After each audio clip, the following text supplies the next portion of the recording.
Welcome to the I Heart My Fitbiz podcast, where we will be covering everything you need for inspiration, motivation, and practical advice in how to create a thriving fitness business.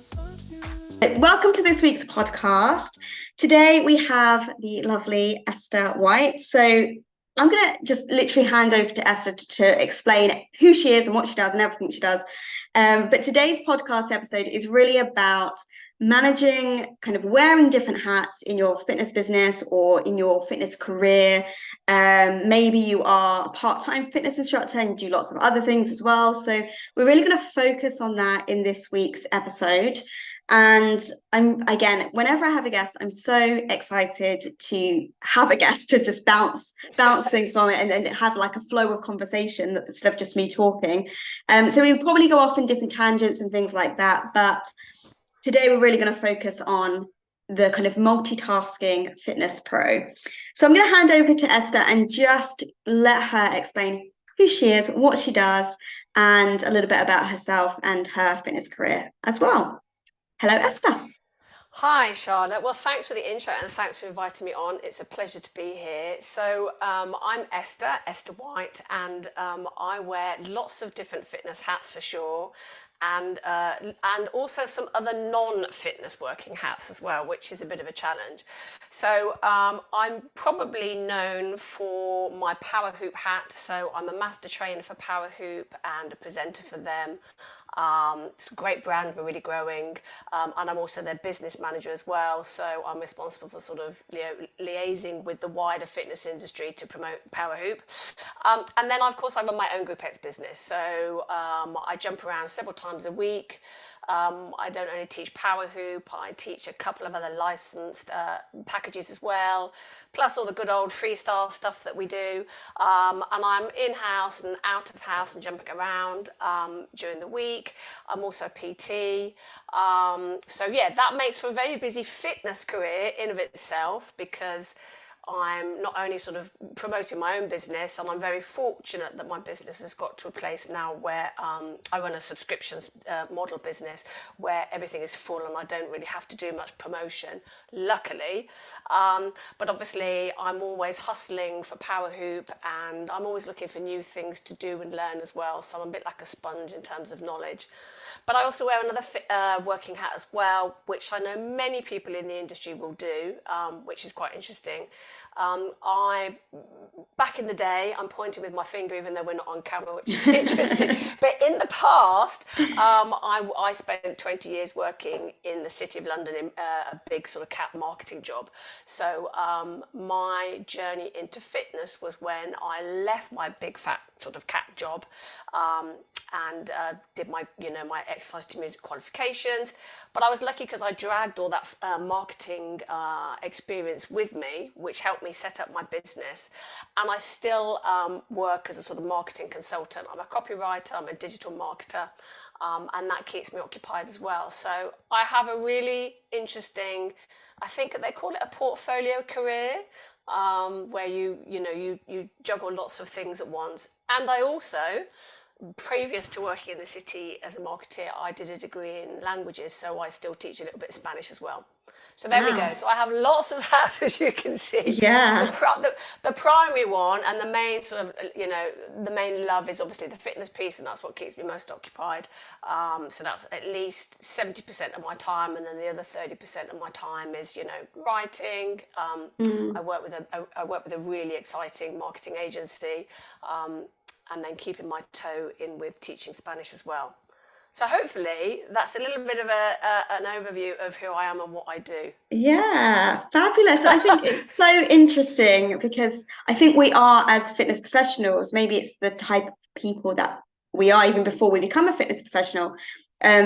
We are passionate, and sometimes that passion is multi-passionate and liking lots of different things.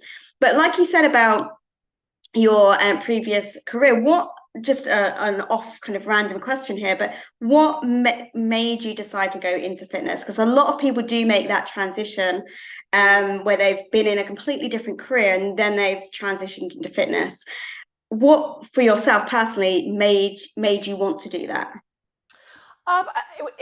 Two things really. One is obviously I've always been fit and I've always exercised a huge amount myself. My you know I'm when I'm not working, the little spare time that I have is spent lugging heavy weights around in the gym. So I've always worked out, I've always been fit. But I wanted to teach, and teaching's in my family. Both my parents were educators involved in education, and I always knew that I wanted to teach in some capacity. And I thought, hey, what a great combination. As a fitness professional, you get to combine fitness and education, and you're an educator and a teacher, and just that sort of passion for, you know, seeing people grow and knowing that you've taught somebody something and they've acquired a new skill through what you've done, Yeah. was really calling to me. So as it happened, my career in the city came to an end through redundancy, which was very convenient at the time. Voluntary redundancy, which was offered to Mm. me. So I kind of thought about it for 10 seconds and then went, oh, okay, yes, I'll Yeah. take voluntary redundancy. And then I spent, and then I was fortunate that I could sort of take a bit of a sabbatical and throw myself into doing good old group exercise to music, as was then. And that was it. I had a really clear vision in my head as to the type of business I wanted to launch, which was really fortunate with all the business and marketing experience I've had. So I knew I wanted a subscription business from the off. It wasn't about classes. It was very much about having a business model in place. Mm. And then off I went, and that was 2014. So I'm coming up to 10 years. So achieved quite a lot in 10 Fabulous. years, I think. Sometimes, Yeah. sometimes I give myself a bit of a pat on the back, and sometimes I think I need to lie down in a dark room and recover. Yeah, I think that's the thing. It's when you are passionate, and yeah, there are those moments where you maybe do get tired, and you do get those points where I think, oh gosh, I need to slow down a little bit. Um, but when you are passionate and you do love what you do, it's hard. It is hard to slow down. It You is. always want to keep going, and you always want to do everything. Oh, So it really is. And I think, and a lot of fitness, we know, this is not an easy job. The highs are incredible. The lows can be really challenging. It can be really yeah, isolating. It can be really lonely, but it's also a really sociable job, right? Because you get to go out and see your crew week in, week out. yeah. And by nature, fitness professionals push themselves, Mm, and we take on too much. And I know there'll be many fitness instructors out there, particularly ones joining the industry now, who are thinking, do I want to work full time in fitness, or do I want to, have another, pocket of income? And I know, many of my buddies in fitness do the same. mm, And then how do you juggle them and try and do everything? And it is a challenge. And you might be a parent. I'm child free, so I mm, have that benefit. But many fitness yeah. instructors probably aren't. So Exactly, and I think yeah, there's life in general for everybody in every different living situation and choices in life. It's a fast-paced life anyway, isn't it?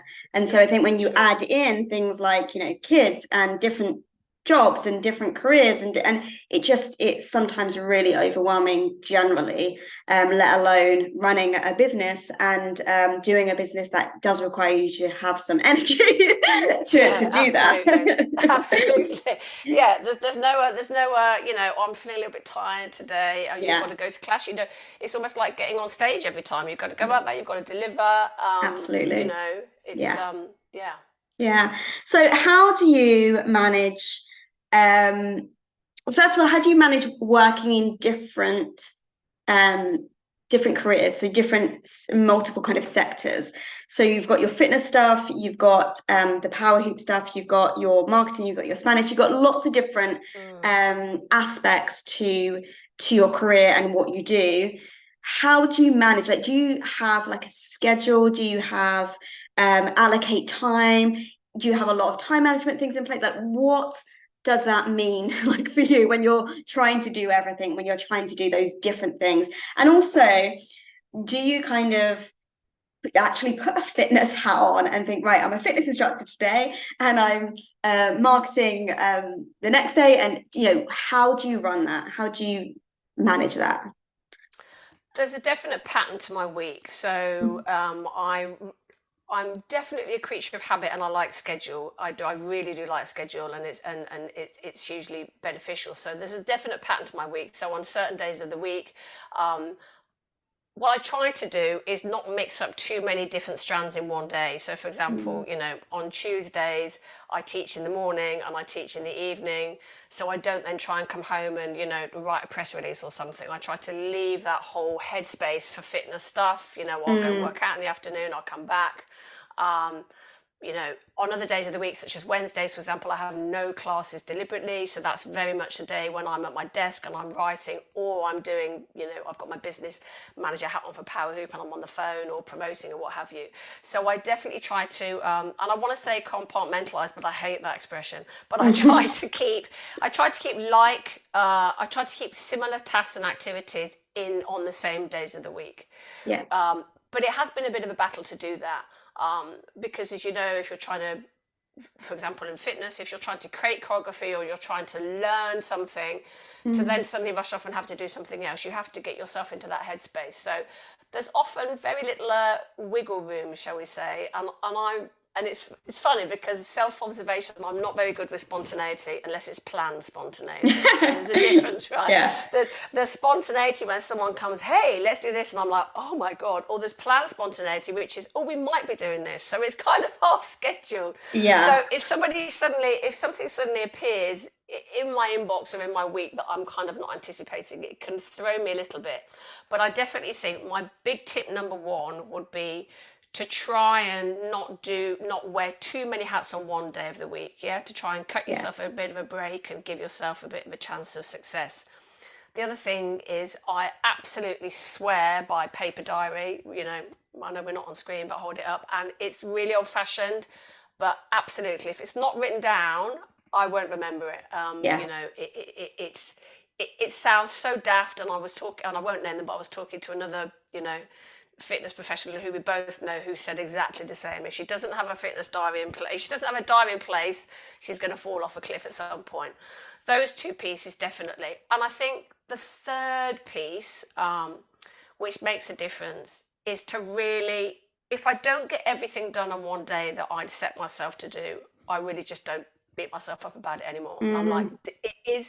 is the world going to come to an end because I didn't achieve that? No, I'll park it, I'll do it another day.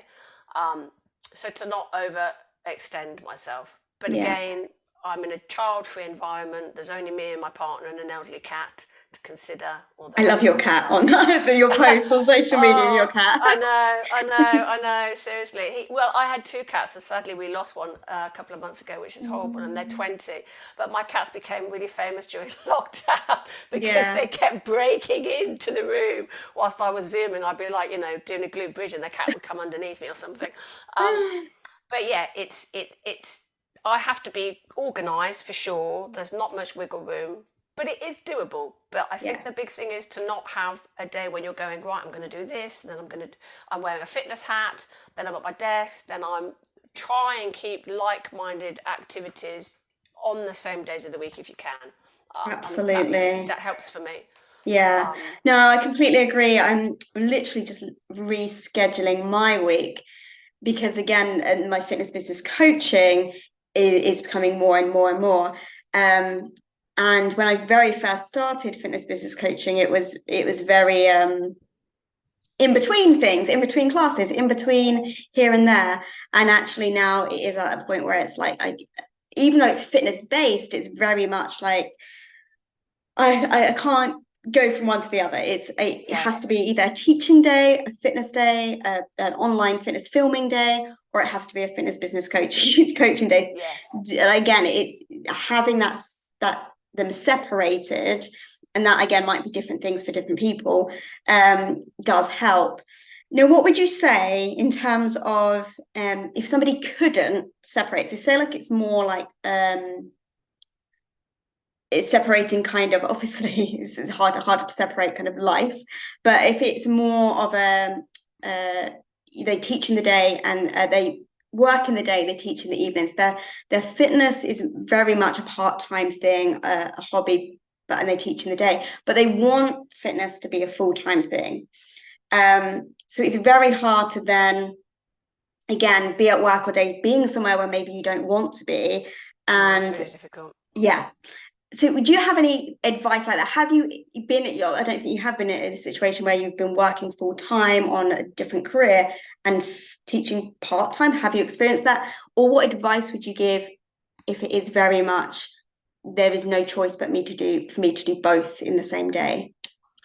I mean, when I first started, you know, when I first was made redundant and then out of choice, hasten to add, and then I did my qualifications and I was launching my fitness business. I was working full time as I was self-employed full time Mm, writing. Okay, so I was still, you know, I hadn't really launched my fitness business. I hadn't taken off. It's a bit like levers, isn't it? So I was still, mm, you know, working 4 days a week as a self-employed copywriter, marketeer, whilst launching my fitness business. And that was really hard because I knew I had to make both work. And I think about young fitness instructors now, which is probably your point, thinking, actually, you know, I'm thinking about going into fitness full time and stepping away from my job, or they don't have any choice. They are working, or, you know, I think that the key thing is to try and give yourself a little bit of time in the day to give yourself a break. Think about the scheduling of your classes as well. Try and make it as realistic as you possibly can do.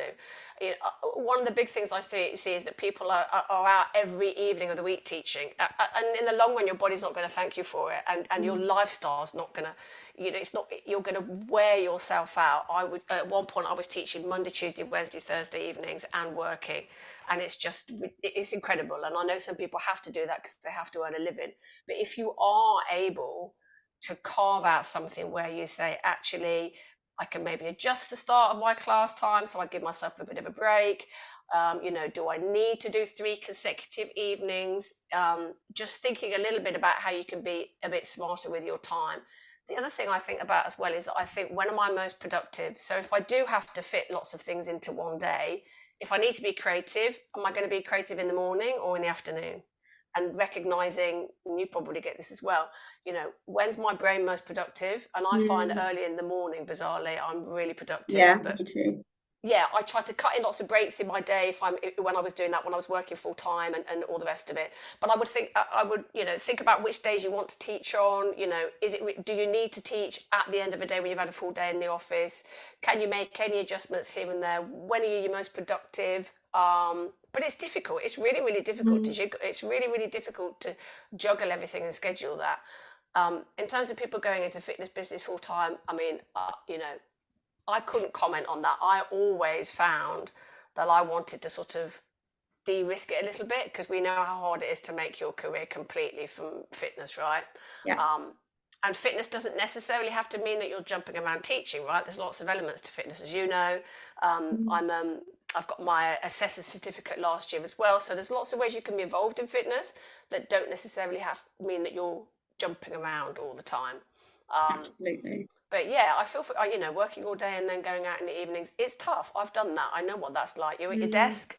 You might have to commute. You might have to get on a train and go home, and then you come in and you have to go out and teach, and you have to put your game face on, the one that we all know. Um, and yeah, that's difficult. And then at the end of the day, you've got kids and stuff. I guess there's no one rule fits everybody, right? You've just got Yeah. to try and make it work and be a little bit sensible on, you know, which days you might teach and which days you might not teach and what times and things like that. Yeah. I think that's really important as well. And I think thinking back to when I very first started, I mean, I went from a employed fitness job to having my own business. Um, and to be honest with you, I had to make the leap because the place that I was at didn't allow you to teach outside. So I had to be like, okay, so I'm Right. either going to stay here or do it on my own. But then taking that leap, and again, some people might be thinking, I just want to do fitness. The thing that I would be cautious about is when I took that leap, I was almost like in panic mode of like, oh no, I need to get classes, I need to do it. And then you just Yeah, take on everything and everything. You teach anytime because you're just taking things on. And I absolutely. think, again, having that time to really assess, okay, when do I want to teach? When is my most productive time? When is, can I do a little bit of research first? And I think sometimes we get so passionate, first of all, but also in that place of, I need to do this now, this Absolutely. needs to take off right now, that we do tend to then just take on everything, and that's when we get into that burnout phase and that thing of I can't do this anymore. So Yeah. yeah, really, really good advice there. I'm just going to check my questions, make sure I haven't missed anything or what we are. I usually go off track. So I um, think another thing, I think one more thing there, Charlotte, I would add as well, is I think a lot of the thinking about what you want to teach. So a lot of the licensed brands now offer, if you're coming into fitness, for example, a lot of the licensed brands do a really good job of sort of helping you get off the ground as they give you everything you might need if you're launching. But then also, what I've loved about in the last couple of years is the real rise of freestyle again, and I think that came after the pandemic. So yeah. you've got a lot of people out there like yourselves helping instructors saying, hey, listen, there's choreo here, it's ready to go. You don't have to do all this stuff yourself. And I think back in the day, everybody had to do everything themselves, right? You were responsible for all of that choreo, and that can be really hard. And Mm. there's people out there, there are instructors out there who are great at doing their own choreo and great at teaching, and other people are saying, I kind of want it off the shelf and I want to have Mm. it ready to go to class and do. And I think that's the other thing I would say to people as well: think about what you want to teach, Yeah. and use the resources out there available. Yeah, I think you're right about the whole freestyle stuff. That's there was a phase. I think when I pretty much first came into, well, just after kind of coming into the fitness business, kind of creating my fitness business of brands, and they're Yeah. brilliant because they do give you the name. They do give you the choreography, and they are really good at helping you set up a startup. But again, it isn't for everyone. No. And yeah, really good advice of just like taking your time to actually think, do I want to teach this? Is this for me? Do I want to do my own stuff? Yeah, and just really taking a step. And I think it's that thing of that reflection. We always just kind of go head first and think, yes, I want to do this, I want to do that, and we Mm. just go for it, which is again comes from that passionate side. But really having that moment of reflection can really, and in some cases, take away years of that confusion, of like an exhaustion. If Yeah. you just take even just a week or so, a month or so, a couple of months, just to really plan out and feel your way into what you want to do and when you want to do it. And that can have huge impact on your success and on quote hands like failures with things we deem as like failures of like, but it's not actually failures, it's just that we maybe didn't take the time to have a look. And that's coming from my personal experience as well, maybe not taking enough time to really get things um Planned out. planned out and in Yeah. alignment with what I truly wanted. Well, So they always say, don't they, that every good project, a project is only as good as the planning for the project. mm, So yeah, if yeah, you can use that any time spent planning what you want to do with your business, so it works for you, and so you aren't overwhelmed and juggling. mm, It is time really well spent. definitely, absolutely.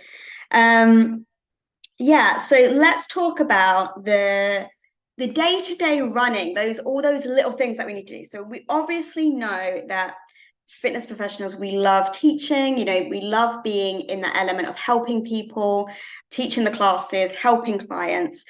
But a lot of fitness instructors struggle with those admin things, those marketing things, Mm. wearing those different hats that maybe they're not as comfortable with. Maybe they didn't really think about that kind of those kinds of jobs when they first started. So how would you, or how do you juggle all of that? I know you're obviously quite good with marketing and things like that, but how do you wear those admin and marketing and business hats in as a fitness professional? Mm, it's a really good question, and this is the challenge, isn't it? Because if you're running your own fitness business, you are not just the person who steps out on stage. You are your own marketeer. You're a finance person. You're IT. There's no one to turn around to you to sort this stuff out. What has always worked for me is I try and sort of group those pieces together, and so this came back to what I was saying before. So I think, right, I've got a whole load of admin stuff to do. Do I need to do it today? Okay, I'm going to allocate an hour for admin stuff. So I'm going to do all this boring housekeeping stuff. I actually quite like admin tasks, but I'm a bit strange. But it's a case of I try to group them together. So I think I'm going to put some time aside for marketing, get it done, schedule my posts ahead, for example, for social media. There's some, and There are so many good tools out there now that make it easier for you to schedule socials. I think, right, I've got all my class bookings to organise. So, I work on a subscription basis, so everything rolls. People sign up for 6 weeks. So we have 6 week seasons, we have 8 of them in a year. I often put all my booking links into the system for the whole year in one go, right? It's done in one go. I do it over the Christmas holidays. Boring as it may sound. So I try to group admin tasks together so it doesn't feel really onerous. So you don't think I've got to step off from, I'm just doing some choreography and I'm going to have to step off and do this. Of course, things are going to crop up. You might get an inquiry or something might happen. But the things that need to sort of support your business in the background, the fundamentals like getting your booking system up to date, getting your marketing, shells all together, try and schedule things in advance and think, I'm going to put aside 2 hours or an hour, do this stuff here, and then I can move on and forget about it for the week. And that's always served me really well, actually. Yeah. Socials can seem overwhelming for people. Absolutely. If you can find someone to do your socials for you, I'm not going to name any names, but there are a couple of services where you can procure people's services for relatively not very much money, and maybe that's money well spent, right? A couple of quid for someone to do your socials for you, because it's a lot of stress. Yeah, and it's a lot of overwhelm, and it is a lot of, I think now especially, it's a lot of comparison. When you're on social media and you feel like you have to post all the time, maybe you're seeing other people posting all the time and you're thinking, wow, how are they posting all of this? And it is overwhelming, it's noisy, and that can make you feel, again, I've had a lot of fitness professionals say, it just makes me feel like I'm failing at the whole marketing thing, because a lot of the time we do think it's just social media because it's so big now that we have to market on and do all the marketing on social media. And there's so many other ways that you can market, but also you can, like you said, schedule. You can, even if you can't afford somebody to do it for you, it's finding ways to utilize those automated aspects of what we've got our hands on. I remember when I first started and there was no real automated anything. No. And we do have so much at our fingertips now, and we have so much that we can utilize in those admin times. So yeah, and again, really great advice of doing it, maybe setting a day aside, that's your admin day. That's your day when you do get all that list of everything that you need to do and just get it done, and just be like, boom, boom, boom. I'm just going to get as much of this as I can done. And then whatever I don't get done, it will have to be another day. But yeah, absolutely. And it's what fitness instructors don't want to do. We just want to teach. You just want to do the stuff, don't you? You don't want to do that boring totally stuff. And I think the marketing, I have this idea that, the fitness world as a whole per se, even the sort of governing bodies and everything, need to do a much better job of helping fitness professionals and giving them tips and tools for how to market. And I know you do an amazing job, Charlotte, but I just think at industry level, the governing bodies need to think about helping fitness professionals. It's not just about giving them the tools to go out there and teach and do an amazing job. It's how, you're running a business. You are a business in a box. You're a marketeer, you're the finance director, you're the IT dude, you're doing all those things, and marketing is the number one thing. And again, some of the licensed brands do a really good job of giving you tips and tools and everything. But it would be great if,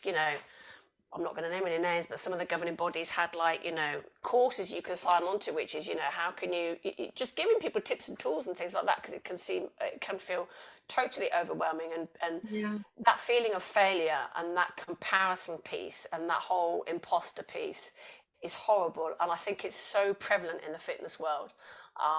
And it's unfair because people do a really, really good job. They do the best job, and nearly every guest expert I've spoken to, it comes up.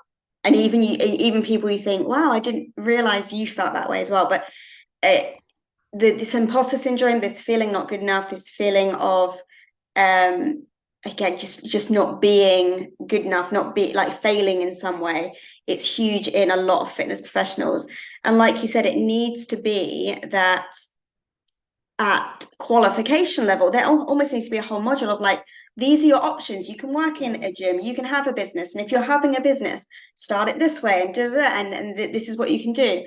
and there needs to be a lot more support, because a lot of fitness professionals are going down having their own business route because pay. That's a whole nother podcast, because of pay and different things in gyms and things like that. It makes more sense, I personally think, for fitness professionals to have their own business, but we go into it thinking, oh, that's not going to be too bad, and we don't have that education of how to run a business, how to do the marketing, how to do the admin Yeah. stuff. And it can really affect a really good instructor coming away and not teaching anymore. It can go to that extreme where, they haven't got the education of how to run a business. They think they're a failure. They can't make the money from it, and so they leave the industry altogether. And that's No, really absolutely. sad. Totally. I mean, I've thought for a while myself about maybe doing something, with the benefit of all the, marketing and business career. I've actually thought about doing something Yeah, myself, which says to people, if you're going to launch, you're not just launching classes, you're launching a business, and it needs to have legs, as it needs to have some stability. So, planning what you're doing, planning for the peaks, the troughs, how to take things to market, how to keep that sort of marketing juggernaut going. There's a real gap there for sure. absolutely. And Absolutely. we spend Power Hoop, we spend quite a lot of time with our new instructors, and we might talk about that a bit more, but really helping them get off the ground with their marketing. When they train with us, they have a whole marketing module which says, it is part of their online training.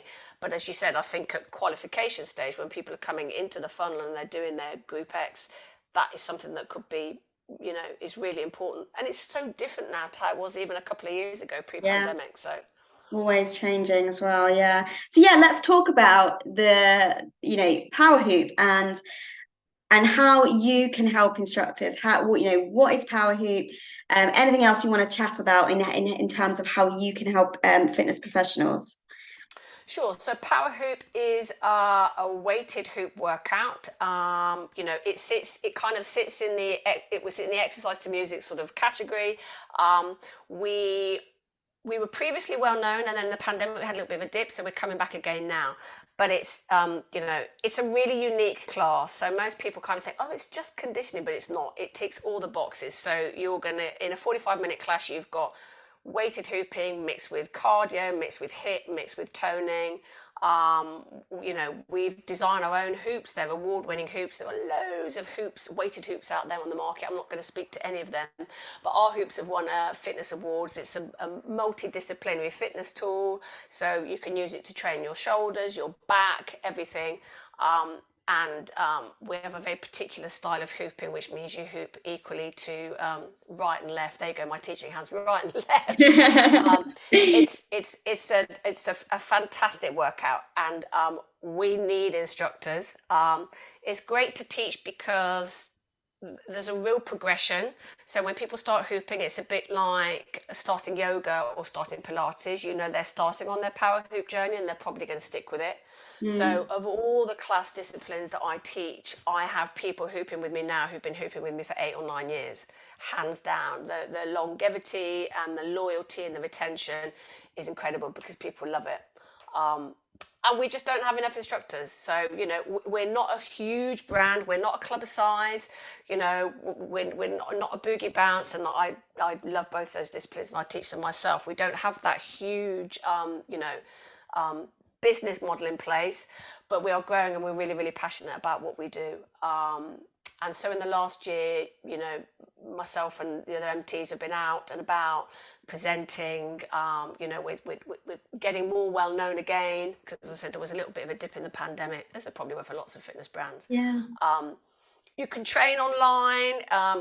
You'll be assessed by myself or another colleague. You can do it in your own time. So, yeah, it's really unique, and we're hoping that this year is going to be the year when people will go, Power Hoop's amazing. And we just got shortlisted in the British Fitness Awards as best fitness brand.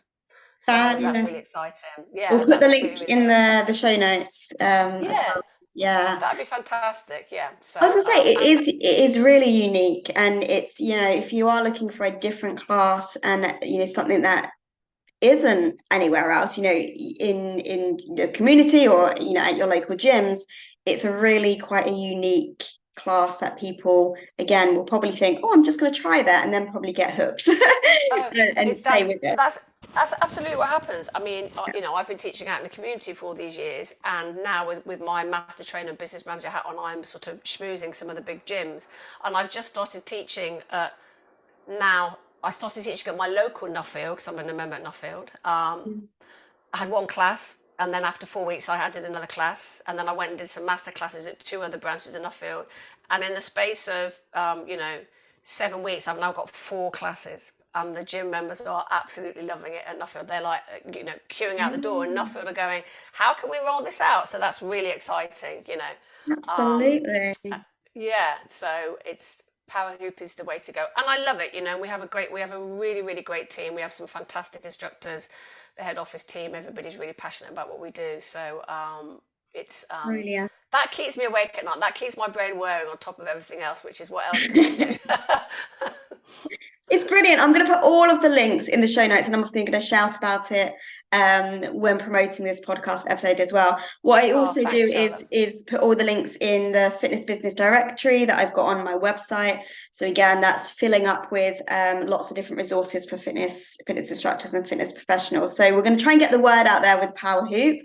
That'd be great. Thank you. Yeah, because it's great to have as another class to teach, but also a unique class to teach, and something that, again, maybe nobody else is doing. Thank you so much for joining me. Thanks, Charlotte. It was great to meet you. Thanks for having me. I've loved it. It's gone so quickly, but thank you so much. Thank you for joining me and listening to this podcast episode. If you found anything interesting, inspiring, motivating, useful, or just something that you're going to implement from this podcast episode, then please reach out to me and let me know.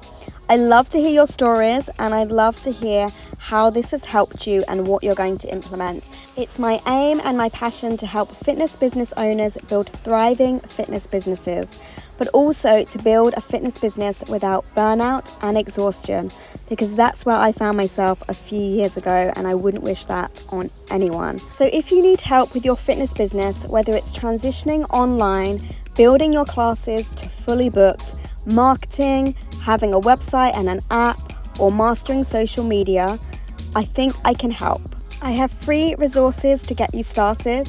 I also have some masterclasses in a membership that can really help you to dive in and out of training as and when you need it. And I also have the Ultimate Fitness Business Academy, where you literally have everything, as well as full guidance and full support from me and my eyes on your fitness business. So I can really give you advice and feedback, and we can create a personalized fitness business that not only feels good and aligned with you and what you want to create, but is also successful, thriving, and profitable. All the links to these are below, and please reach out to me if there's anything else that you need or you want to see on the podcast.